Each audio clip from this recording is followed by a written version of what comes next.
Is the AI bubble about to burst? That's our subject today on the E&T Off the Page podcast. I'm E&T's Deputy Editor Jack Loughran, filling in for Tim Fryer, and I'm joined by Tanya Weaver from the E&T editorial team.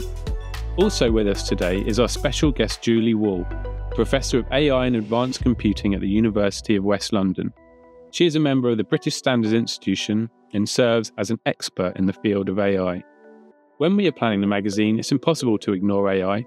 It somehow finds its way into almost every topic we cover. But while it might be tech's most fashionable and impactful technology at the moment, there's still a lot of uncertainty about how it will affect the future of the industries and the workers that use it. More recently, concerns have been raised about the viability of continued progress on the technology, and we can talk about that shortly. First of all, Julie, in layman's terms, could you explain a little bit about what areas you've been researching recently and how it applies to the future development of AI? Sure. And thank you for inviting me. Happy to be here. Yeah, so I guess my research started many years ago. I investigated neural networks and spiking neural networks, which we might comment on today. But more recently, I've been working in the field of conversational AI. So this is where we are processing conversations like this conversation and then using AI. The large language models now do this very well, using AI to work out what people are saying, why are they saying it, how are they saying it, to kind of derive more meaning from that conversation. And there's lots of different applications, but the one we were looking at was for fraud detection in the insurance domain. So the particular use case would be a customer calling into a contact center, and then that conversation is processed to identify the risk of fraud. So that's one area we were working on for the last couple of years. More recently, we've been looking at deepfakes. So again, trying to process that audio or that kind of spoken, where I'm very interested in spoken conversation, trying to work out, is it a computer-generated voice? So is it synthetic or is it an actual human? And then all the implications of that. So they would be kind of the two big research areas I'm interested in at the moment. So before we started recording, you told me you'd been working kind of in the AI field since about 2005, just to more or less. Is that right? Yeah, I started my PhD around then, and I was working in AI for my PhD, and ever since I've always been doing research on it. Because I think from a kind of public awareness perspective, it was really like ChatGPT and the launch of their large language model that really suddenly got everyone talking. You know, I remember in early, maybe January 2023, suddenly it was just everywhere. Mm-hmm. And it was like this new technology had suddenly come out. It was like, this is like an annoying, maybe say, like hackneyed comparison. It's overly used, but it was like when the iPhone first came out and everyone was like, wow, I can suddenly go on the internet when I'm on the bus and that's amazing and whatever. It was sort of that kind of vibe, I think. But, you say you've basically been working on it for 20 years. So what was the kind of, very broadly, what did AI look like in 2005? And what's happened in the intervening years for it to go from what's like a relatively niche technology, mostly talked about by people like researchers and so on, to where we are today? Like, how did that progress over that time? It's not totally new. I guess in the field, there's it's been around since the 1940s, give or take. And there's always been kind of peaks and troughs. There was the AI winter in the 1970s where there was great optimism in the 50s, 60s. And then in the 70s, all the money that went into it not enough materialized to kind of keep it sustained. Then in the 80s, it would have been the expert systems, which again would have been hugely popular. They would have started to make money for the first time. There was a commercial output of AI. And then definitely in the 90s, 2000s, there was still a lot of research, but it wasn't, people weren't talking about it on a daily basis, nothing like with the ChatGPT. So I guess what's changed over, I would say, 2011, 2012 was a big turning point. Right. From then, we had the rise of the deep learning. With deep learning, it came about because we have kind of three enablers, I guess. We have loads of data. So from about 2005 onwards, we became very digital. We do shopping online, we bank online, we have social media, so we stream TV. So all of that data, which was not available before, is there. So we've got this huge access to data. The deep learning, so those algorithms which were developed around 2012, they enabled this huge amount of data to be processed, and they were actually able to create algorithms that were able to process the data in better ways than before. So they were able to complete kind of very sophisticated tasks, like speech recognition, computer vision. There was a lot of progress made in kind of the medical domain. And then the hardware was the last one, which was the GPUs, which were, like, my understanding is that they were developed for gaming. And then when they started to be used for processing these algorithms, so I think those were the three big things. So I think it was the deep learning and the data and the GPUs that kind of enabled the language models to come maybe a decade later.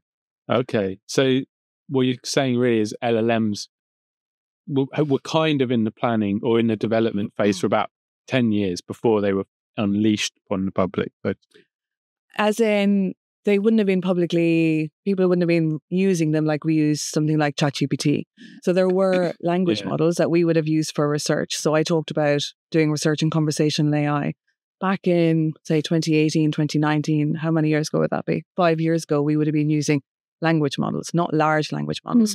Okay. And these would have been models like BERT. And they were kind of the first of the language models. The technology got more sophisticated with the transformers, but it's the large language models that really became ubiquitous, and they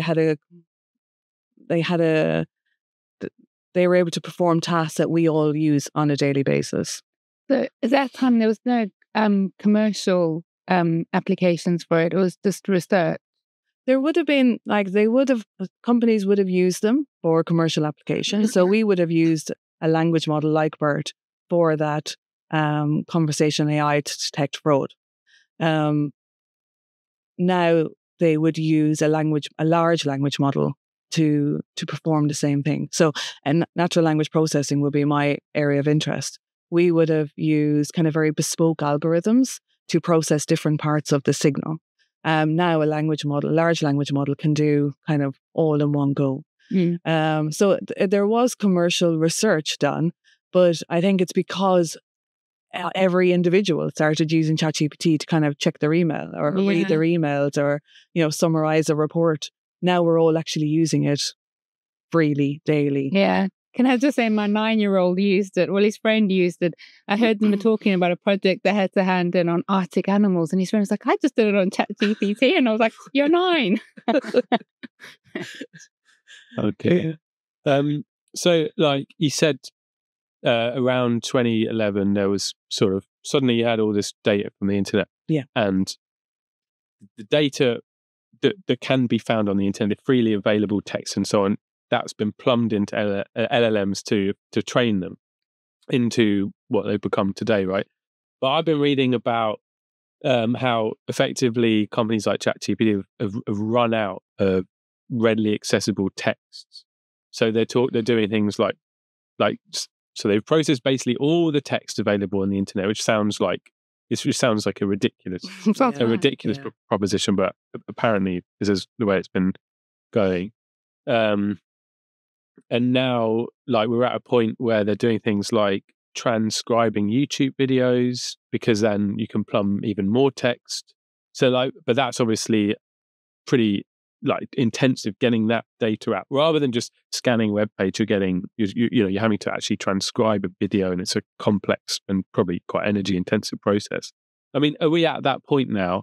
How are LLMs going to continue to progress if they're literally scraping all the data they can get, and it's kind of got to that point where they've completely finished that? How can AI progress beyond where it is?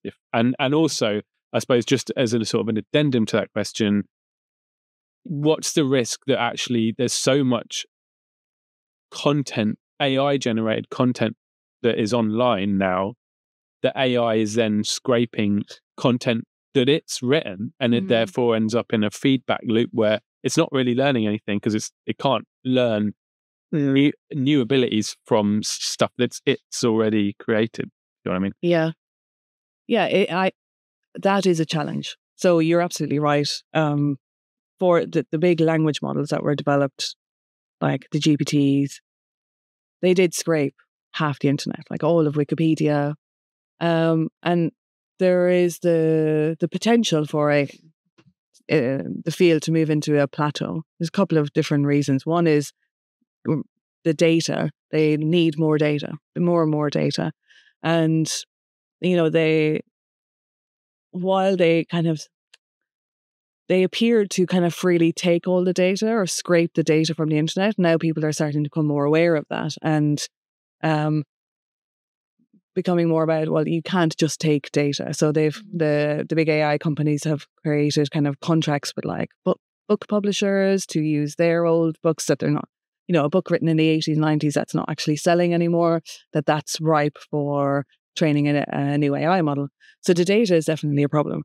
And I agree. My understanding is that using these types of language models to create new synthetic data, that's actually not rich enough to train a better language model. So we're now at the point of kind of diminishing returns.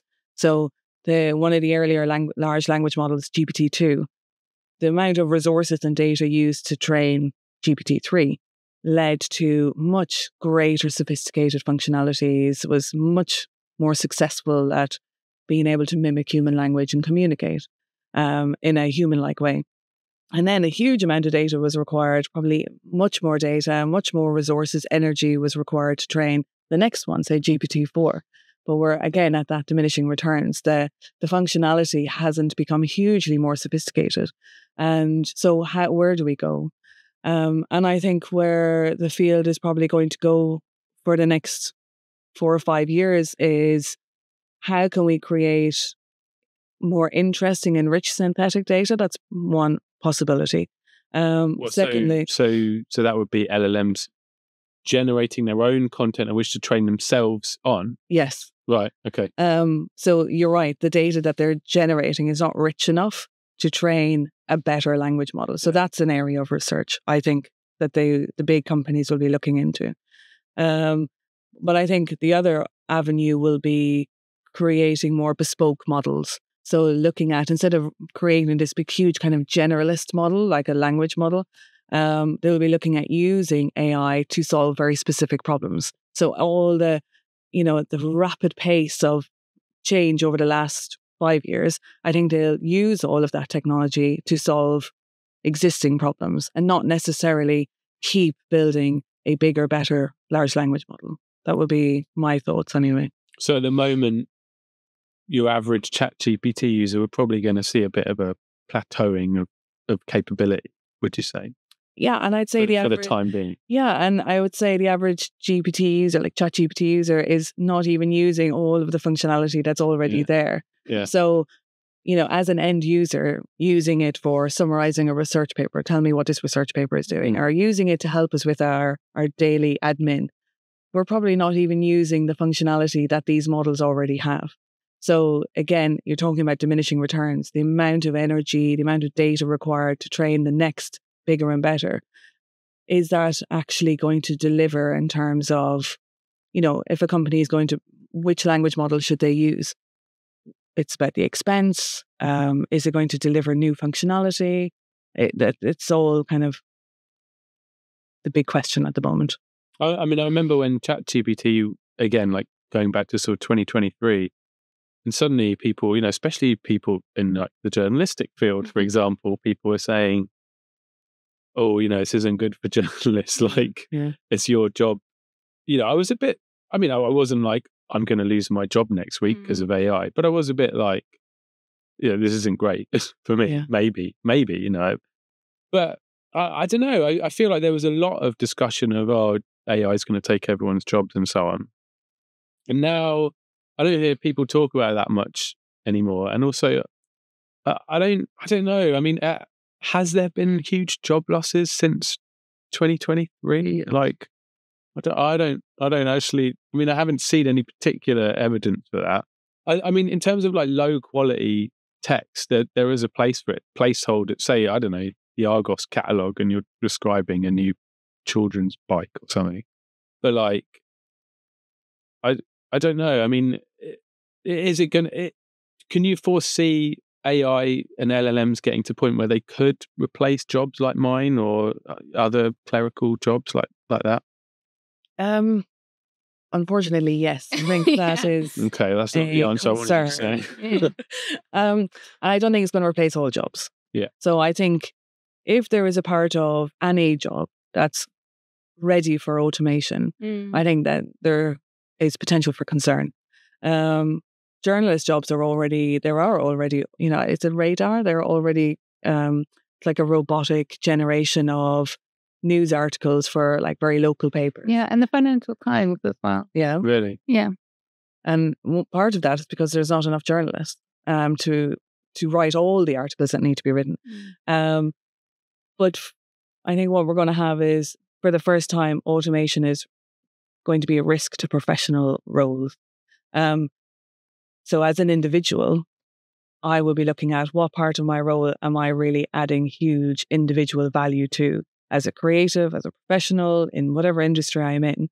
And if there's a part of the role that can be automated, that's the bit that you may want to move away from. So an example would be, like, I teach computer science students, and we have to prepare them for their careers. That's what our role is, to make sure they understand their subject area and that they can go and get a job and have a fulfilling career. ChatGPT can easily be used to write computer code. So we have to think about, well, what jobs are they going to move into? So we're looking at more of the specialist roles that a computer science graduate can write. So all of that kind of standard code, like you say, the text for an Argos catalogue, there's a lot of programming code that could be generated and is being generated by ChatGPT. But somebody who is an expert in programming and coding, who can read legacy code, who can fix problems, who can integrate software, I think there's always going to be a role for that. So it's like with any kind of big industrial revolution, many jobs may be automated and have the potential to be automated, but it also provides new jobs and scope for new jobs. So it's kind of there's definitely a potential for concern. And I think there are jobs have been automated, but I think there's always going to be other jobs that can be done that may be more fulfilling. Yeah. I mean, that's, from what I've read, I mean, that seems to be the consensus I've come to as well. I mean, if you think about the advancement of computers and the internet in the last 20 or 25 years, I mean, it's like phenomenal. I mean, it is like, it is another revolution, like on the scale of the Industrial Revolution. Yeah. And you know, you might think, I mean, the efficiencies afforded by the internet and just like broad access to computing across, you know, even in the developing world and so on and so forth. But actually, there isn't mass unemployment in the last 25 years. I mean, you know, but my wife, for example, she makes YouTube videos, or I know other people who work as social media managers. I mean, these roles didn't exist. So maybe what they once would have done, you know, whatever that might have been, maybe that role was eliminated through computers and technology, but it just self-perpetuates and creates new, slightly pointless roles for people to be getting on with. One of my first jobs was when I was temping was transcribing at a solicitor's. They would talk and I would type really fast, and I was terrible at it. But of course, that's a redundant role now. Yeah, I did it. Similar. I did it in a hospital, transcribe doctors, and I didn't have it. It was very difficult. It was very stressful. Thankfully, yeah, it was really stressful. So thankfully, that could be automated. Yeah. But I think we just have to be we have to be prepared to adapt, and that's what universities, as you know, a university lecturer, there is no job for life anymore, really, is there? Not like our parents' generation or before. We have to upskill throughout our careers. We have to be prepared to change direction. So I think we need to be adaptable to the technology, use the technology for its major positives, but be prepared to upskill where we need to retrain, etc., to move into those new jobs, or be prepared for our jobs to transform. I think if if you think the job you get as a graduate is going to be the same for your whole 40-year career. That's not going to happen, regardless of the technology. Yeah. I mean, when it comes to like all the big tech companies you can name jumping on the AI bandwagon, like obviously like Microsoft's got a massive ownership of OpenAI, which is ChatGPT company, and then Twitter's got their one. Google have got Gemini. I think Amazon. I was on the Amazon app the other day. They were trying to shoehorn some AI into my shopping experience called. Can't actually remember what it was called, but I was a bit like, I don't need an AI chatbot right now. I'm just like looking for screws or whatever. Like, do you know what I mean? I'm not like, I don't need an AI. It's just not necessary. But like these companies are all like desperate to shove AI into every corner imaginable. Mm-hmm. And I don't know. I mean, it's so expensive at the moment.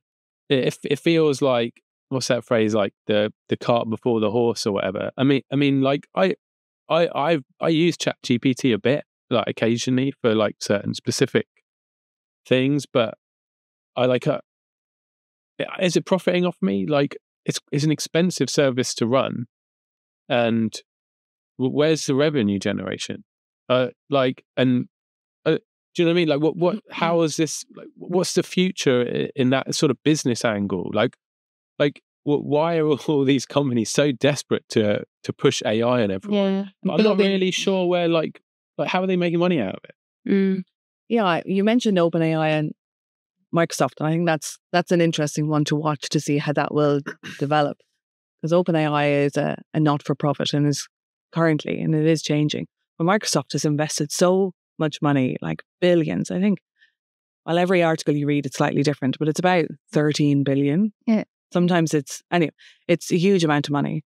And when OpenAI transitions to be a for-profit, I'm not a business person by any means, but you know, where is how will Microsoft work out the equity to kind of, for the amount of money they've put into that company? What they have done is they've integrated like ChatGPT into all of their Microsoft 365 products. So when they sell their existing product line, ChatGPT is built into that. And ideally for customers, we get a better product. But again, is that helping Microsoft make more money? I think it's very debatable at the moment. And I think it's probably debatable in the fact that at the moment they are not making money. You've got a limited number of companies who actually have the resources to build these big foundation models, like the ones you mentioned, because it's so expensive. And how can they return? You know, where is the return on that investment? Is that they're definitely not getting the returns in the near future. It seems to be a longer term plan. So you've got, you know, this top layer of a limited number of big AI companies who were able to develop the foundation models. And then you got this huge band of like smaller companies, SMEs, startups who are leveraging the language models or, you know, other types of AI for their business model. So it has to be profitable. And to be profitable, I think there's two things they need to be delivering. A, it has to be solving a problem with better outcomes. And it needs to be solving the problem, I think, and I think the industry is thinking that it has to be in a like an ethical way, so that we, you know, if you think about the AI that's being used to make decisions, that has to be open. We have to understand how those decisions are being made. So that's a problem as well. But yeah, I think the profitable thing is a challenge. And I think it'll be very interesting to see how companies like Microsoft actually and OpenAI, how that actually resolves itself over the next couple of years. Because you're right, to date, they are not making a profit. Like, people have access to models like ChatGPT for free.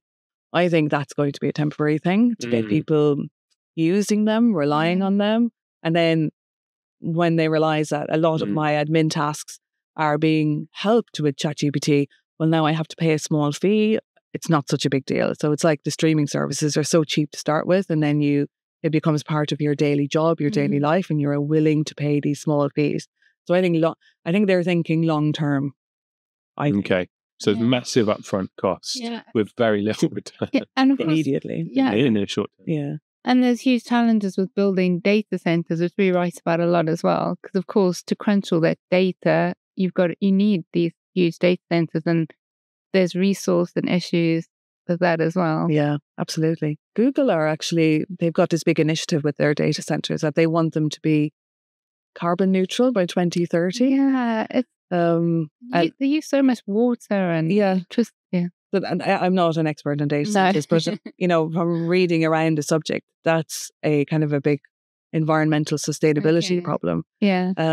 And they are looking at developing ways of making their data centers less energy intensive. Yes. Yeah. And even like the cooling systems they use, they're trying to develop better ones. Okay. To reduce those costs. But yeah, there's, when you think about the energy requirements, the physical devices, the data itself, there's a lot of costs.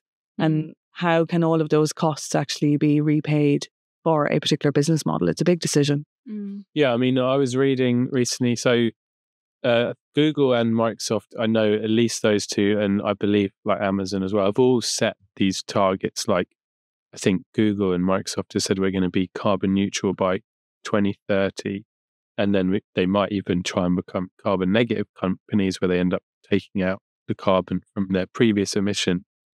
Since 2020, up to 2020, it was going quite smoothly. They had these projections. We're going to use solar panels to generate all the energy for our data centers and wind and blah, blah, and we're going to invest in this and that. Since then, all their internal carbon reporting shows that actually their carbon emissions are increasing again. And it's solely because of AI. Yeah.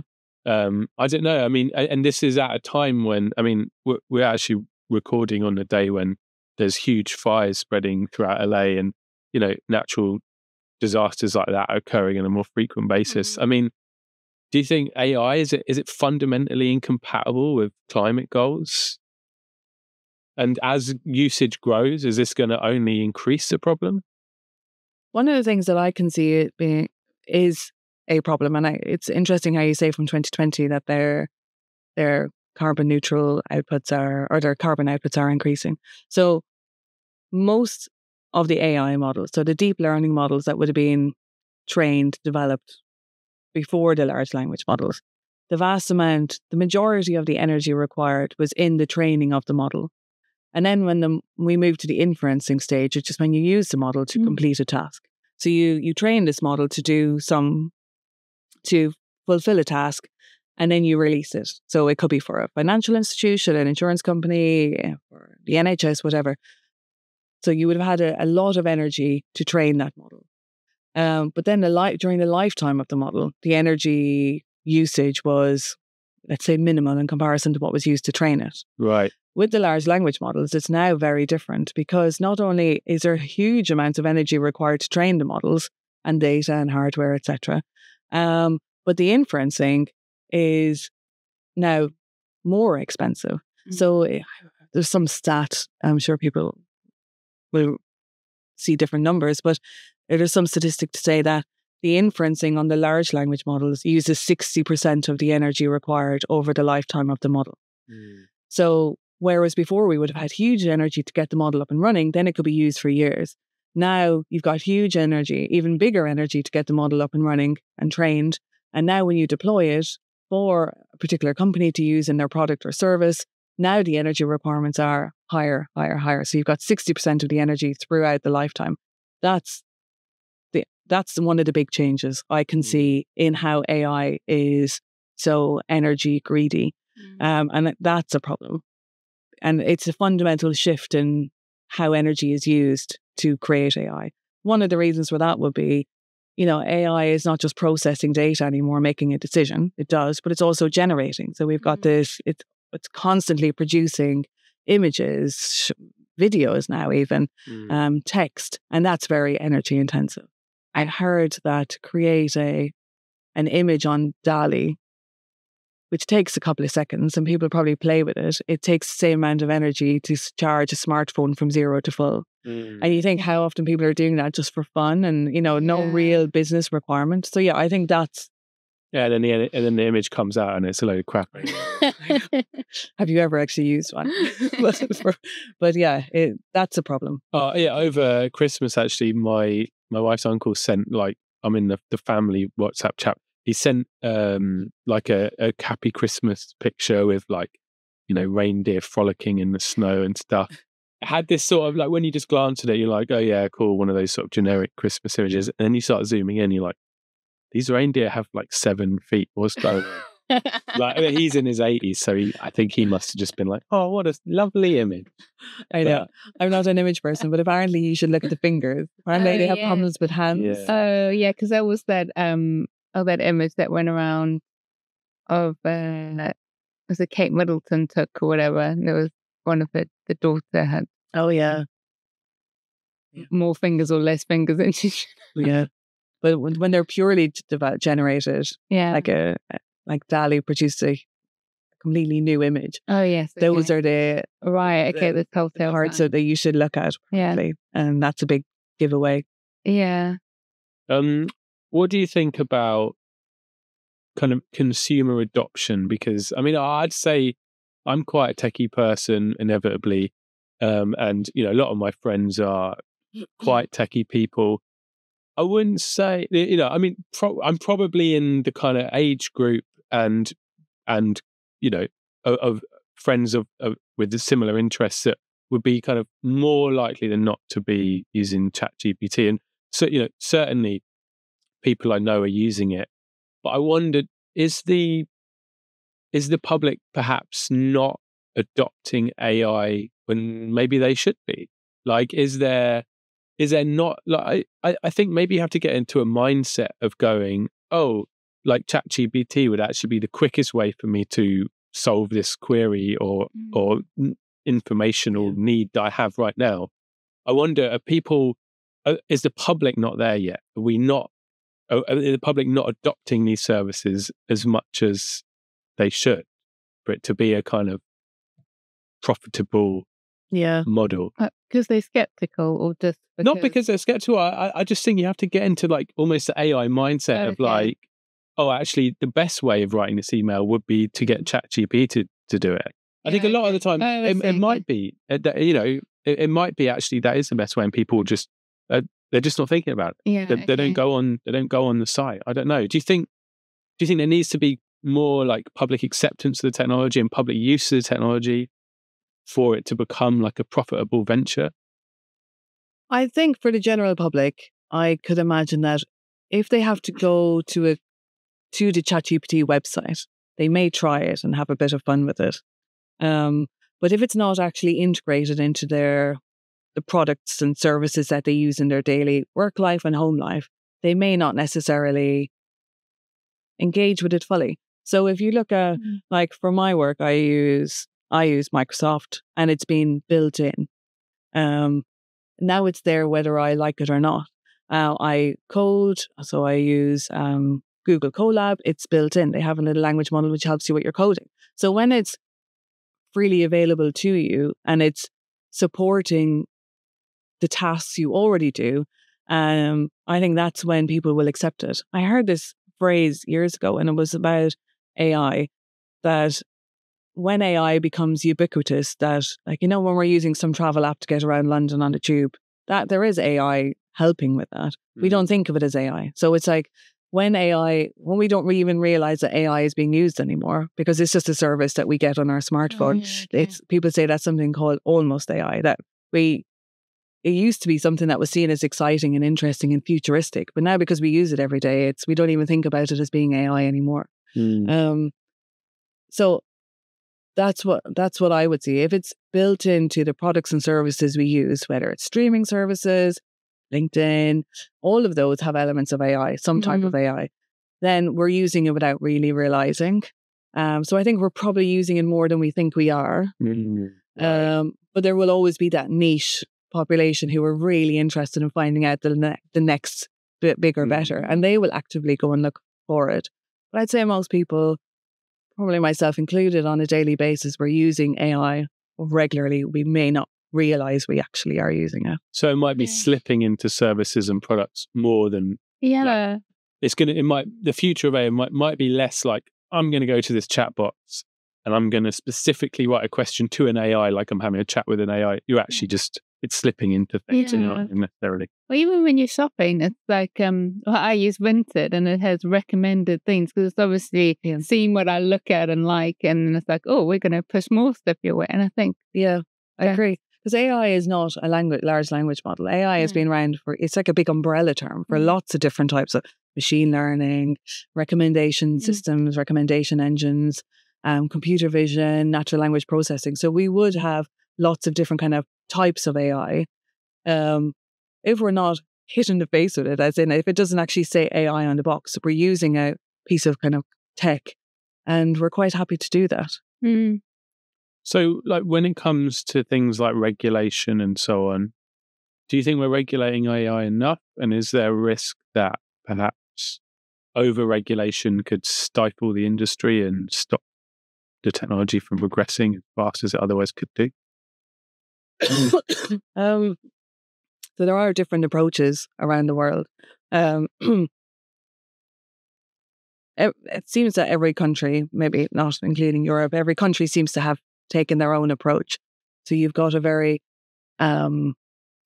strong approach in some countries where they want to control the use of AI. AI could almost be used in surveillance, but in terms of the regulations, they are moving towards heavily regulating what AI can be developed, how it can be developed, etc. I personally quite like the European way of the new EU AI Act, the AI Act, in terms of they seem to be focusing very much on the end user, the population of the EU, in making companies who develop AI take responsibility, and not just take responsibility for the AI that they're generating or they're developing, but they even have to take responsibility for how that AI might be used by a third party. I think that's very interesting, and it's a really it seems to me it's a human-centric approach to making sure that AI is developed responsibly. Yeah. Do you know how that differs from the UK government's approach? I think in the UK we seem to be more comfortable with encouraging innovation. So it seems to be less diplomatic way of putting it. It seems to be less about restricting. There definitely are regulations, and there's compliance in financial services, etc., GDPR. So there are regulations, but I think in comparison to other countries like or the EU, it seems to be more focusing on collaboration between enabling companies to innovate and use AI and develop AI, and almost allow companies to self-regulate as long as they're following the regulations that are already out there. So I think it is more flexible. That's how I would put it. All right. Well, I mean, I think we've covered most issues. I just thought, like, to wrap up, I mean, since you're obviously someone who teaches computer science students, I mean, do we have enough skills in the UK to really be a market leader in AI? How do you think the UK is educating its workforce enough? In terms of the students coming out of universities with degrees, absolutely. But AI has moved very quickly. So I think it's still, at the moment, there is probably still a dearth or a lack. There's not enough talent at that, experienced professional level to cope with the demand on AI development. I think as our universities, we make sure that our courses are fit for purpose, as in our students are educated to find jobs in the current world. I think we're always looking to adapt, and that's something that we're very keen on at the University of West London, is making sure that our students are work ready and they're ready to have a career. So we're always keeping an eye on, well, how, from an AI point of view, what are we teaching them? I'm really keen on students having a theoretical base, but also they need to have practical skills, because when they go into that job, they want to feel comfortable working in coding with the software, etc. So I think there is still a shortage in terms of data scientists, really experienced data scientists, but there is a lot of graduates coming out every year. It's kind of a, I would say maybe it's a short-term problem. So do you find yourself having to constantly reassess and revise the course materials that you're teaching because what's happening in the real world is moving so quickly? You can't just go back to the sort of same old stuff? Or yeah, I think that would be good practice anyway. So we work with industry advisory boards to make sure to talk to them about what we teach. We ask them, what are you looking for in graduates? What skills do they need to have? They are university students, so they do need to have a very good understanding of the theoretical, that the background of their subject matters, whatever subject they're doing. But on day one of that job, they need to be comfortable with this, what tools are they using? What programming languages are being used? And all of that, we would need to be up to date in it. We're even looking at the reskilling market. So existing professionals who want to learn about AI. So one of the courses that we're launching is AI in law enforcement. And this is about existing professionals working in the law area. And there's many roles, and doing courses where they can learn about AI. So it's not just about the graduates coming out of computer science. It's what about all the other domains, whether it's social sciences, medical, law, legal, even the built environment, all of these different fields where, they may need to upskill because AI might update or disrupt their jobs. Okay, cool. Okay, well, I think that pretty much wraps it up. Thank you for tuning into this episode of E&T Off the Page. We've heard a number of interesting perspectives on the current state of AI and the potential challenges ahead. What the future might hold for this rapidly evolving field is anyone's guess, but I have a sneaking suspicion this will be far from the last time we discuss a topic in one form or another. I want to thank regular contributor Tanya Weaver and today's guest, Julie Wall. If you enjoyed this episode, please subscribe, leave a review and share it with your friends and colleagues. Remember, you can always find more content on our website and join the conversation on our social media channels.